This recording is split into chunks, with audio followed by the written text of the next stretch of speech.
Los Angeles, début des années 2000, la cité des anges. À cette époque et sûrement encore aujourd'hui, la destination de rêve pour la jeunesse du monde entier, en quête de réaliser le rêve américain. C'est dans cette ville qu'un ange de la mort va sévir avec sauvagerie. Nous sommes en 2008 au mois d'août. Il fait chaud et Michelle Murphy a laissé ses fenêtres ouvertes. Elle tente de dormir paisiblement. Elle se réveille en sursaut. Un homme est sur elle. Masqué, il commence à la poignarder. Avec le désespoir, elle décuple ses forces et se débarrasse de son agresseur. Mais qui est-il ? Il fera 4 victimes ou peut-être plus. La police arrivera-t-elle à retrouver sa trace et à le stopper ? Ce tueur en série sera nommé le Hollywood Ripper. En français, la faucheuse de Hollywood. C'est cette affaire que nous allons découvrir aujourd'hui. Bonjour à tous, c'est SH. Dans cette vidéo, plusieurs ingrédients qui risquent d'attiser votre curiosité. D'abord, de jolies jeunes femmes ambitieuses et avec la vie devant elles. Des jeunes femmes douces et sympathiques qui pourraient être votre fille, votre femme ou votre voisine. Une pincée de stars hollywoodiennes qui sont aujourd'hui des icônes du cinéma mondial. Saupoudrez tout ça avec un tueur en série qui sévira pendant presque 2 décennies et vous obtiendrez la vidéo du jour. Avant de commencer, n'hésitez pas à vous abonner, à liker la vidéo et à activer la cloche et vous raterez aucune sortie sur la chaîne. Comme d'habitude, c'est devenu une tradition, la petite devinette True Crime. Cette fois, elle m'a été proposée par une abonnée de la chaîne. Alors soyez attentifs, ça risque d'être un petit peu plus difficile que quand c'est moi qui l'ai fait. Elle aime varier les styles capillaires et le maquillage sophistiqué. Pourtant, ce n'est pas une youtubeuse beauté. Elle met ses compétences en psychologie à disposition pour nous faire rentrer dans la tête des tueurs en série et des tueurs de masse et nous parler de True Crime, anciens comme nouveaux. Si vous avez la réponse, mettez-le dans les commentaires. Place à cette histoire sordide. Je suis ravi de vous retrouver pour cette nouvelle histoire de crime.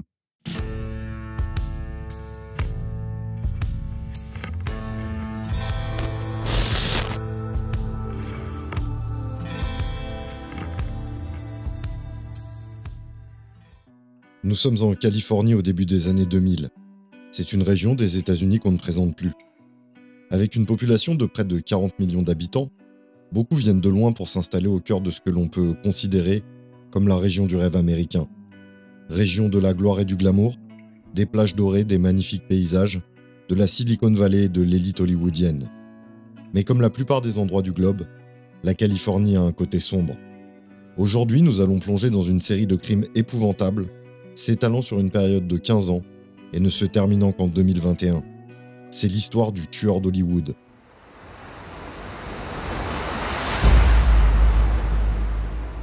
Je vous présente Ashley Ellerin. Los Angeles, c'est chez elle.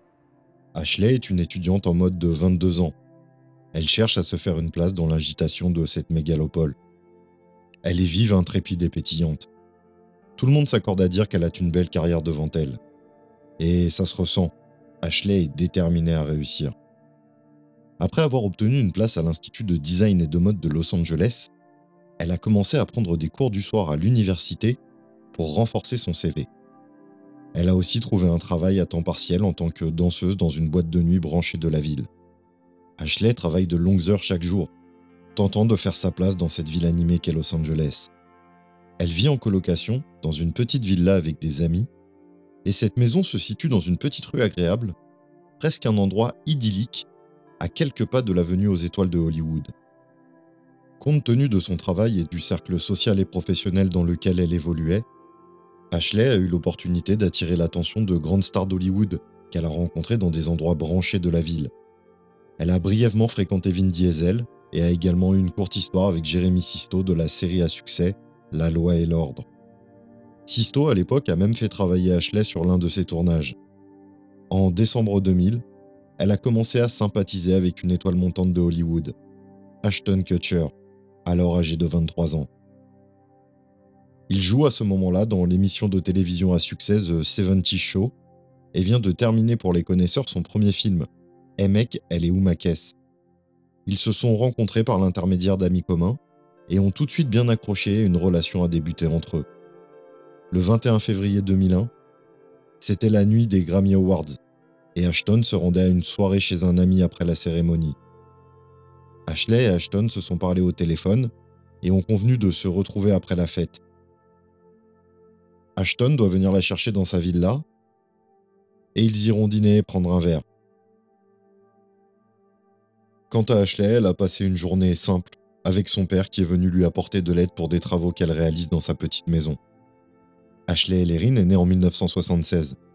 Elle a grandi dans une petite ville de la Silicon Valley, à Los Altos. Elle a fréquenté le lycée de sa ville.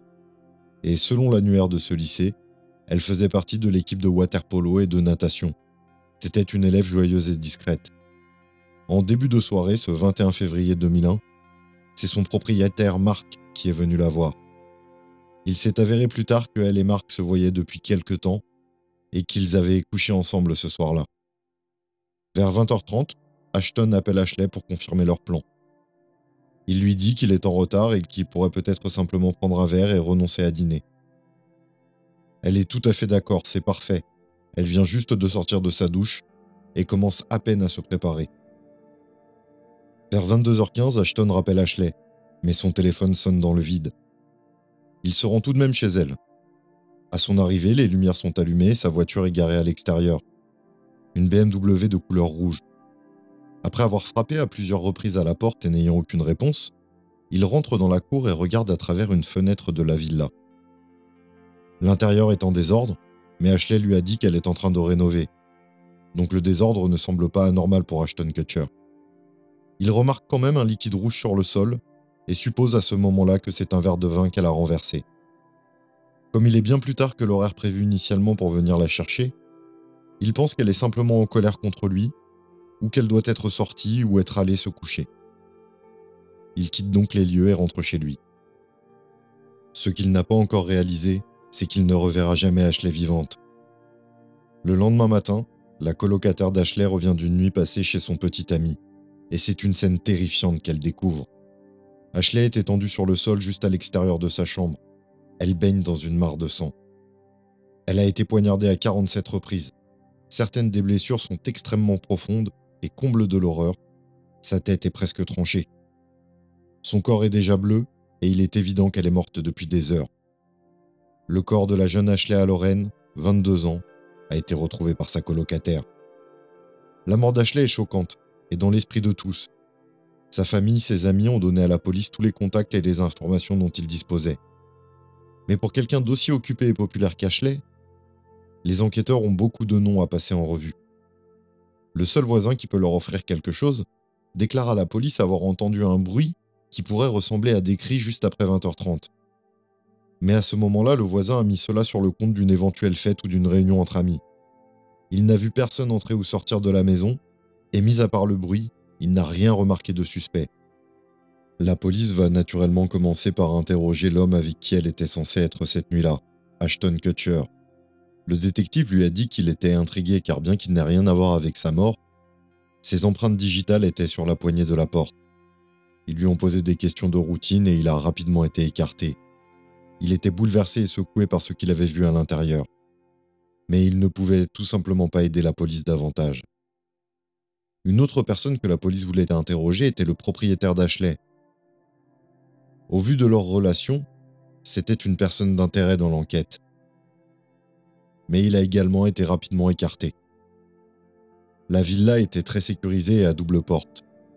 Et comme il n'y avait aucun signe d'effraction, cela signifiait qu'Ashley avait ouvert la porte à son tueur, ce qui impliquait qu'elle le connaissait potentiellement.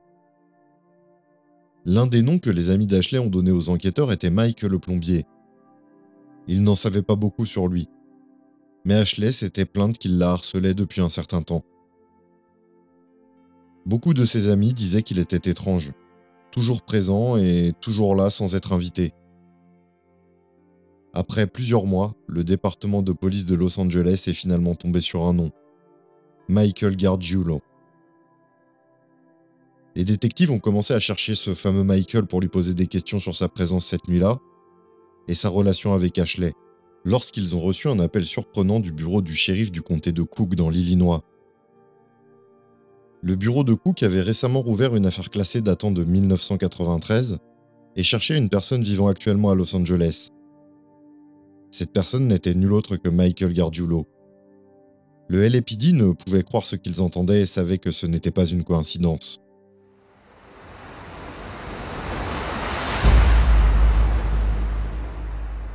L'affaire du bureau du shérif de l'Illinois est ce qu'on appelle un cold case, Cette enquête concerne le meurtre de Tricia Picaccio en 1993. Elle avait été poignardée près de 50 fois sur les marches de sa maison familiale, le vendredi 13 août 1993. Ce jour-là, Tricia, 18 ans, avait retrouvé des amis pour dîner dans un restaurant. C'était l'une de leurs dernières soirées ensemble avant qu'ils ne partent chacun pour diverses universités.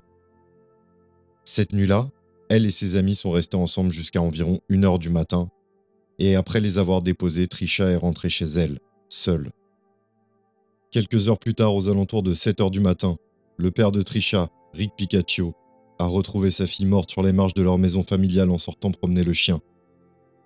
Il a déclaré à la police que la première chose qu'il a vue en sortant étaient ses petites chaussures de tennis blanches avant de comprendre et de tomber à genoux en hurlant. Elle était couverte de blessures et de sang, et un de ses bras avait été cassé durant le meurtre. Elle tenait encore la clé de sa maison dans sa main. Elle a été retrouvée près du seuil de la maison familiale, quelques jours seulement avant de débuter sa scolarité universitaire. Elle s'était battue pour survivre mais avait été assassinée. Il y avait de l'ADN sous ses ongles. Cependant, ces échantillons resteraient inutilisables pendant de nombreuses années, car la reconnaissance par l'ADN en était encore à ses balbutiements à cette époque. Les parents de Tricia ont toujours dit d'elle qu'elle était une enfant idéale, une élève brillante, une championne de débat et l'une des personnes les plus travailleuses et les plus gentilles qu'ils connaissaient.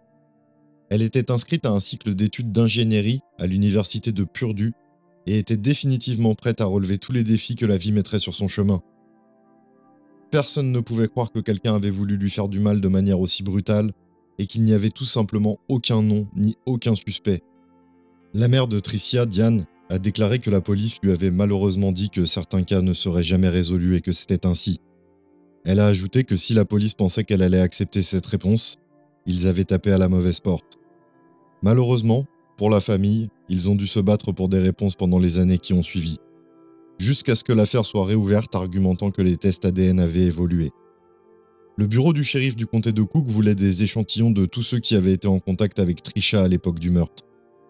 Et fait assez surprenant, Michael Gargiulo avait en fait été l'un des premiers suspects de la police. Il avait admis avoir conduit Tricia chez un ami 2 jours avant sa mort. Il était également un bon ami du frère de Tricia, Doug, et il venait fréquemment à la maison des Picaccio. Il avait été interrogé par la police en 1993, mais aucune charge n'avait été retenue contre lui. Presque une décennie plus tard, les agents voulaient lui parler à nouveau. Dès que les meurtres d'Ashley et de Tricia ont été comparés, les similitudes dans la façon dont les deux femmes ont été tuées ne pouvaient pas être ignorées. La police de Los Angeles devait maintenant retrouver Michael Gargiulo encore plus rapidement, et après quelques mois de recherche, ils arrivent finalement à le localiser. La première chose qu'il voulait était un échantillon d'ADN, mais il a refusé et disait qu'il n'avait rien à voir avec les deux affaires, et sans mandat de la police, il ne donnerait rien. Avec ça, les officiers n'ont eu d'autre choix que de partir. Ils ont gardé un œil attentif sur Michael pendant un certain temps, et quand ils ont découvert qu'il avait été brièvement admis à l'hôpital, ils ont secrètement obtenu des échantillons d'ADN de Michael à partir de là. Après une longue attente, les résultats sont finalement revenus. L'ADN de Michael Gargiulo matchait à 100% avec l'ADN retrouvé sous les ongles de Tricia toutes ces années auparavant. Les enquêteurs étaient tellement soulagés d'avoir trouvé leur tueur qu'ils sont allés directement au bureau du procureur pour chercher une inculpation pour meurtre. Cependant, le bureau du procureur a refusé de poursuivre plus loin, affirmant que l'ADN pourrait avoir été échangé par contact occasionnel. Pour le procureur, Michael connaissait Tricia et était un ami proche de son frère à l'école, et il se pouvait que l'ADN ne soit pas celui du tueur. Mais selon des témoins, Tricia a passé la nuit du drame avec de nombreuses personnes, y compris son petit ami. Pourtant, le seul ADN trouvé sur elle était celui de Michael Gargiulo.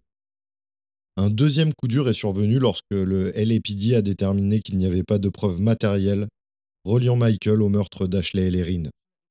Les détectives étaient sur le point de capturer un tueur dangereux et il leur a échappé en un instant. Mais ils étaient persuadés et avaient le sentiment que c'était leur homme. Ils devaient simplement passer en revue son histoire et rassembler autant d'informations que possible sur son caractère, ses relations antérieures et ses crimes éventuels précédents. Et pour ça, ils avaient besoin de le connaître. Alors qui était Michael Gargiulo? And how tall are you? 6'2", And how much do you weigh? 165. Michael Thomas Gargiulo est né en 1976 dans la banlieue tranquille de Glenview, dans l'Illinois. Il était issu d'une grande famille de 7 frères et sœurs. Il racontait aux gens qu'il avait subi des violences physiques de la part de son père et de ses frères et sœurs dans sa jeunesse. Ces affirmations n'ont jamais été avérées. Alors qu'il était dans l'adolescence, Michael a acquis une réputation de brute, au tempérament violent et agressif. Il était également connu pour être mythomane et exagérait les choses tout le temps. L'un de ses amis a raconté qu'il pouvait passer d'une personne parfaitement agréable à presque inhumaine en une fraction de seconde. Michael a commencé à tomber dans la petite délinquance. Il a été arrêté pour des choses comme des vols dans des voitures et des bagarres à l'école. Il a développé une fascination pour le tueur en série Ted Bundy, et il a passé de nombreuses heures à se plonger dans des livres sur les sciences médico-légales. Un sujet sur lequel il a fini par en savoir beaucoup et il en était fier. Il disait à qui voulait l'entendre que si jamais il se faisait prendre en train de commettre un crime, il saurait comment s'en sortir et il mentirait jusqu'à sa mort. On peut constater que Gargiulo a déjà un esprit torturé et déséquilibré.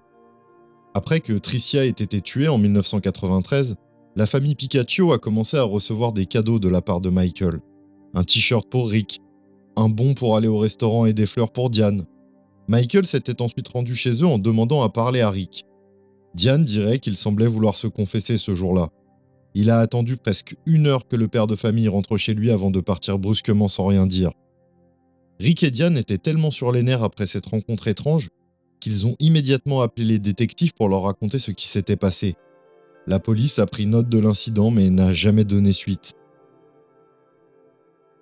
C'est en 1997 que les agents ont vu une nouvelle opportunité d'essayer de faire parler Michael Gargiulo à propos de Tricia. Il a été accusé d'un vol de voiture et la police lui a proposé de parler de ce qu'il savait du meurtre. Il pourrait alors lui faire une offre pour réduire les charges. Mais il est resté silencieux et n'a rien dit du tout.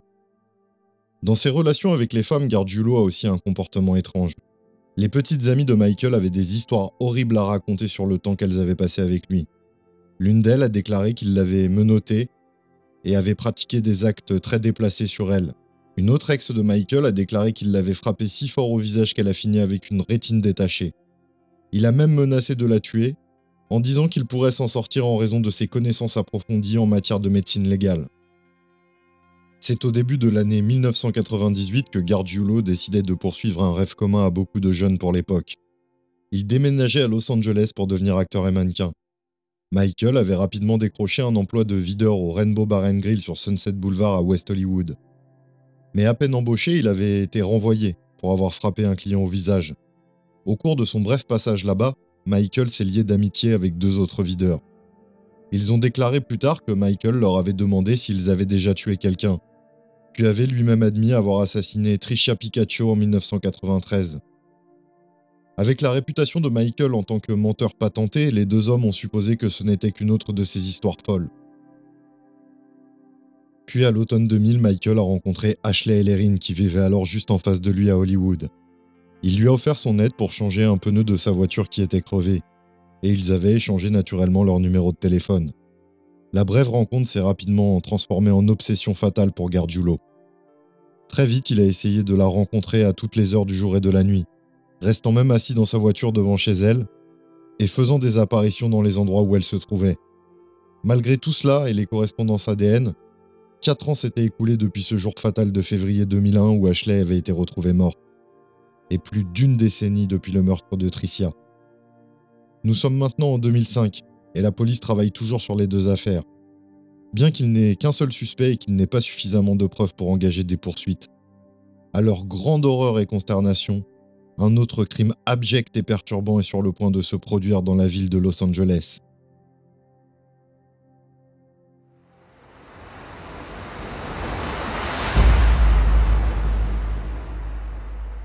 Maria Bruno, une mère de 4 enfants, âgée de 32 ans. Elle commençait une nouvelle vie dans un nouvel appartement à East LA après s'être récemment séparée de son mari. Elle avait aménagé dans ce nouvel appartement avec l'espoir d'un nouveau départ. Elle avait dit à tout le monde qu'elle avait passé beaucoup de temps à choisir l'appartement. Elle l'avait pris en raison de sa sécurité et de la sécurité qu'elle ressentait pour elle et sa jeune famille dans ce petit complexe habitable. Elle avait 2 jumeaux de 2 ans, un enfant de 4 ans et un autre de 5 ans. Mais juste 10 jours après son emménagement, le 1er décembre 2005, Maria a été retrouvée morte. C'est son ex-mari Irving qui a découvert son corps mutilé et a appelé le 911. Okay. And when I came inside, there's a pool of blood. Elle avait été poignardée à 17 reprises. Sa gorge était tranchée et ses 2 seins avaient été coupés. Le seul indice restant sur la scène de crime était un chausson chirurgical bleu avec une petite quantité du sang de Maria dessus. Le tueur avait pénétré chez elle par la fenêtre de la cuisine vers 1h du matin. Il l'avait tuée avec l'un de ses propres couteaux. Les experts ont déterminé que le tueur était gaucher. La police avait d'abord soupçonné Irving d'être impliqué, car leur relation avait connu des tensions avant leur séparation. Mais Irving avait affirmé qu'il travaillait à rétablir leur mariage et qu'ils étaient même sortis dîner ensemble la veille. Quelques gouttes de sang de Maria avaient été retrouvées dans la voiture de Irving. Mais il a pu expliquer facilement que lorsqu'ils étaient au restaurant, Maria s'était coupé le doigt et que quelques employés étaient venus l'aider. Les employés ont d'ailleurs corroboré la version d'Irving. Après avoir écarté Irving, la police n'avait plus rien à se mettre sous la dent. Un détective avait déclaré que c'était presque comme si elle avait été tuée pour le plaisir et qu'il n'avait rien à partir de quoi enquêter. Les enquêteurs espéraient en trouver plus grâce à l'ADN sur la couverture et les chaussures. Mais heureusement pour la police, quelques voisins avaient remarqué un autre homme qui vivait juste en face de Maria à l'époque. Il avait toujours agi et s'était comporté bizarrement. Mais dans les jours et les heures précédant la mort de Maria, il était encore plus étrange que d'habitude. Ils avaient donné une description à la police et un portrait robot avait été établi. L'homme décrit était Michael Gargiulo. Michael était parti depuis longtemps lorsque l'enquête a commencé, et un autre crime horrible resterait non résolu pendant plusieurs années. C'est à cette époque que les parents de Tricia, dans l'Illinois, ont finalement appris qu'il y avait eu une correspondance sur l'échantillon d'ADN de leur fille. Ils étaient consternés qu'il leur ait fallu si longtemps pour en apprendre davantage, et de savoir que Michael Gargiulo était toujours en liberté, sans faire face à aucune accusation.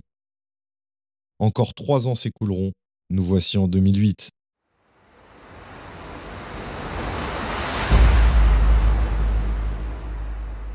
Dans un complexe d'appartements à Santa Monica vivait Michelle Murphy, âgée de 26 ans. Une nuit d'août, tard dans la nuit, Michelle s'est réveillée en sursaut.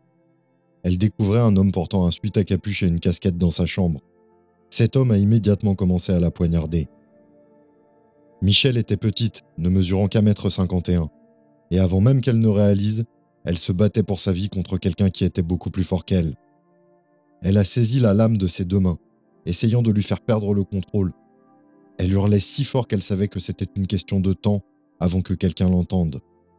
Dans un dernier effort pour se dégager, et de toutes ses forces, elle a replié ses genoux vers sa poitrine et a poussé l'individu qui est tombé du lit. Après cela, l'agresseur s'est enfui de la chambre, mais avant, il l'a simplement dit « Je suis désolé ».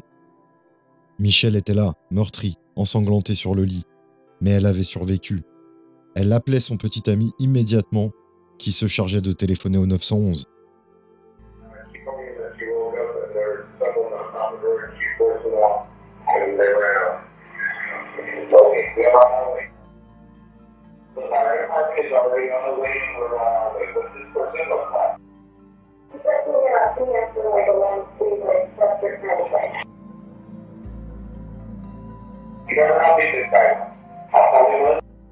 Michelle a déclaré aux policiers que son agresseur était gaucher et qu'il s'était blessé avec la lame du couteau lors de la bagarre. Il avait laissé des projections de son sang dans l'appartement de Michelle. Les enquêteurs ont alors pu effectuer des prélèvements et lorsque le département de police de Santa Monica a rentré l'ADN obtenu dans leur base de données, ils ont eu une correspondance avec l'ADN trouvé sous les ongles de Tricia Picaccio et ont également réalisé qu'il correspondait à l'ADN trouvé le long des parties élastiques de la surchaussure chirurgicale bleue devant l'appartement de Maria Bruno. Michael Gargiulo était enfin confondu. Après 15 ans, sa terrible vague de crimes prendrait fin. En septembre 2008, il a été arrêté pour tentative de meurtre sur Michelle Murphy et placé en détention avec une caution d'1 100 000 $. Une fouille de sa voiture a révélé de nombreux éléments de preuve, notamment les fameux couvre-chaussures chirurgicaux bleus. 3 mois plus tard, Michael a également été inculpé pour les meurtres d'Ashley Ellerin et de Maria Bruno. Cependant, il faudra attendre jusqu'en 2011 pour que Michael Gargiulo soit accusé du meurtre de Tricia Picaccio. La justice serait-elle plus longue à réagir dans l'Illinois? Étant donné que l'affaire de Tricia s'est produite en Illinois et qu'Ashley, Mariah et Michelle étaient toutes en Californie, cela signifiait que Michael devrait avoir 2 procès distincts dans les 2 États. Michael Gargiulo a plaidé non coupable à toutes les accusations, et après de nombreux reports dus à ses changements d'avocat et à des tentatives d'évasion, c'est en mai 2019 que son procès en Californie a finalement commencé. À ce stade, il avait fallu plus de temps à Michael pour être jugé que n'importe quel autre détenu de l'histoire de la prison du comté de Los Angeles. Ses défenseurs ont affirmé qu'il souffrait de problèmes de santé mentale et qu'il était incapable de se rappeler avoir attaqué Michelle. Mais c'était au jury de décider s'il était sain d'esprit ou non au moment des faits. Cette décision aura bien évidemment un impact sur la possible peine, et elle n'a pas été prise à la légère. Le soir, un verdict a été rendu pour la phase de l'aptitude mentale au procès du Hollywood Reaper. Un jury a décidé que Michael Gargiulo était sain d'esprit lorsqu'il a assassiné les 2 femmes et a tenté d'en tuer une 3e. Ce même jury doit maintenant décider s'il recommandera que Gargiulo reçoive la peine de mort ou la prison à vie, sans possibilité de libération conditionnelle. Durant le procès, on apprendra qu'après son arrestation, certaines déclarations qu'il a faites ont laissé penser aux enquêteurs qu'il pourrait être responsable de plus de 10 meurtres. Mais aucun élément probant n'est venu appuyer cette thèse. Un autre élément intéressant, lors du procès, le jury s'est déplacé sur les différentes scènes de crime afin de mieux appréhender les faits. Après cela, de nombreux témoins se sont succédés à la barre, notamment Ashton Kutcher. Et dans le cadre de l'affaire Ellerin, ils ont tous souligné l'obsession de Gargiulo pour Ashley. Après un très long procès, c'est finalement en 2021 que Michael Gargiulo, âgé de 45 ans, a été condamné à mort pour les meurtres d'Ashley Ellerin et de Maria Bruno. Avant que le juge ne prononce sa peine, la seule survivante des attaques de Gargiulo, Michelle Murphy, ainsi que le père d'Ashley Ellerin, ont témoigné devant le tribunal pour décrire comment un seul homme avait détruit tant de vies. Il est peu probable que Gargiulo soit exécuté de sitôt. En effet, l'État de Californie n'a pas procédé à une seule exécution depuis 2006, et le gouverneur actuel de Californie a suspendu les exécutions aussi longtemps qu'il serait en fonction. Malheureusement, dans cette affaire, seuls les parents de Tricia Picaccio ne trouveront jamais la paix dans un verdict judiciaire. En effet, le bureau du comté de Cook n'a jamais demandé de mise en accusation pour meurtre à l'encontre de Gargiulo. Et pour le moment, il reste présumé innocent dans le meurtre de Tricia. Mais Diane et Rick Picaccio ne veulent pas abandonner ce combat et feront tout ce qui est en leur pouvoir pour faire condamner le meurtrier de leur fille. Lorsqu'un tueur en série se met à tuer, il a tendance à accélérer le rythme de ses crimes et à ne pas rester inactif. Pour moi, il est impossible qu'il soit resté en sommeil autant d'années entre chaque crime. Je suis persuadé que par recoupement, la police et la justice pourraient trouver encore plus de victimes. La décision du procureur, lors de la première requête de la police suite au test ADN, est choquante. D'accord, les éléments n'étaient peut-être pas assez nombreux pour l'arrêter à ce moment-là, mais la police aurait pu accentuer sa surveillance sur lui et éviter peut-être d'autres victimes. Vous êtes toujours là? Alors n'hésitez pas à vous abonner, à liker la vidéo et à activer la cloche pour ne rater aucune sortie. Et je vous donne la réponse à la question de la devinette de la semaine dernière. Vous êtes nombreux à avoir trouvé la réponse. C'était bien Cogiteur de Cogiteur Story. Merci à tous d'avoir suivi cette vidéo et merci pour tous les commentaires positifs que vous donnez sur la chaîne. Quant à moi, je vous dis à très bientôt pour une nouvelle vidéo. C'était SH. Bye bye.